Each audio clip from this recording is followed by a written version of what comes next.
2 out of 5 shoppers are going to be Gen Y by the end of next year. Therefore, I want 40% of my showroom floor to be Gen Y. And most of them have never held a job in auto sales. So, one of the policies you're going to probably have to look at is continually better training, continually better onboarding, because you're not going to have the luxury, if you choose, and it's obviously a choice, to have your showroom floor look like your customers.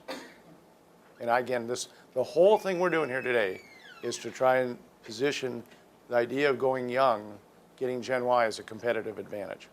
The other thing is a feeling of entitlement. When you're raised, this generation has been raised as winners. No matter what they do, they've been winners, and they're perfect, and they can be and do anything they want.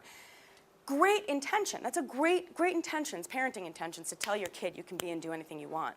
The problem is not everyone can be president of the United States, and not everyone can be a doctor, not everyone can be a lawyer. Not everyone has skill sets. You can work on them, but not everyone's going to be that. That's why we have all these different professions. But you have people that think they can be everything, so they enter the workplace and expect to take over the company in 2 weeks. Happening everywhere. You're laughing. I mean, have you experienced that? It's kind of crazy, that expectation for promotion immediately. Today, 56% of Gen Yers prefer to buy online. So they do not prefer to come into the store before the deal is pretty well made. Now, an effective internet department will allow that to happen. Having said that, that also puts a lot of stress and strain on internet departments and in people handling internet leads, because what that customer doesn't really necessarily want to do is get an appointment set to come in before they gather an awful lot of information. So that puts a strain on the system. 61% influence their parents.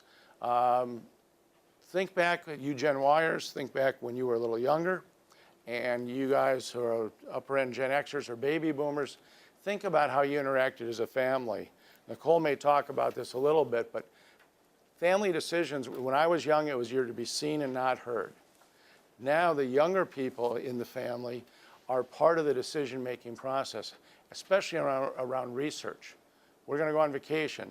Here's 3 places. Help me decide where we're going to go on vacation. Once we get there, what does that theme park look like?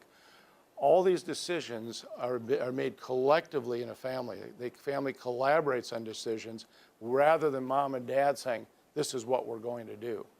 So it's much more collaborative. So it stands to reason when mom and dad, baby boomers in particular, some upper-end Gen Xers want to buy a car, they're going to go to their Gen Y children and say, check out reviews online, check out that dealership's ratings, do much of the homework for me. Here's what I want. I want a sedan, or I want a truck, whatever it might be. And they get the Gen Yers to collaborate with them as they have been doing all along. So when you see, I'm sure you've seen this, where you see a parent come in with their child being somebody in their 20s to early 30s, and that child, if you will, is the one who really has all the information. Now, mom and dad might do more of the bargaining, if you will, but they're leaning on that child for their influence in what car to buy, what to pay, etc. Something we've never seen before. Big influence of Gen Y. Over half believe a bad sales experience will cause them never to trust that brand. And the group this morning was pretty struck by the fact that the brand is Paragon. So if I go to your service department, I come in from out of town, I live in Queens, I go to the service department, I have not such a great experience, I just see your new car departments at Honda and Acura being bad. If I go to the Acura store and I have an experience that's less than stellar, I'm going to assume the Honda store is the same way and never come across the street. So this issue of how they see brand is very important, and in particular, how they define a bad sales experience. My generation, baby boomers, often defined a bad sales experience as they couldn't have the car I wanted right away, or I think I paid too much money for that car. Gen Yers are going to define a bad experience in that, you know what, it took me too long. It was 3-4 hours to buy the car. That's a bad experience. I'll never go back there again. Or in the service department, they don't have online service scheduling. I showed up and I had to wait. Or in the service department, they couldn't check me out on their hip with a little swipe machine, so I had to go stand in line for the cashier. So they define what a bad experience is completely different than generations previous to them. It's very easy for us, and we've always lived under the model of reprimanding people when they don't do well. It's much easier to do that. But the reason why it's great to catch people doing well is here's how our brains work. We have this thing called dopamine that's released. We're all dopamine addicts in this room. That's why we have so many drug addicts. And dopamine is released every time something fun happens, right?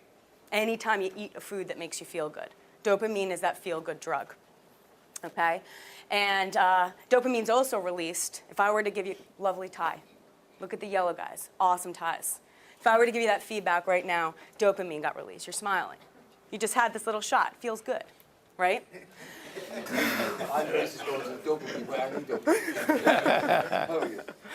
The thing is, I'm giving you this feedback right now. You did a really good job. I'm really proud of you.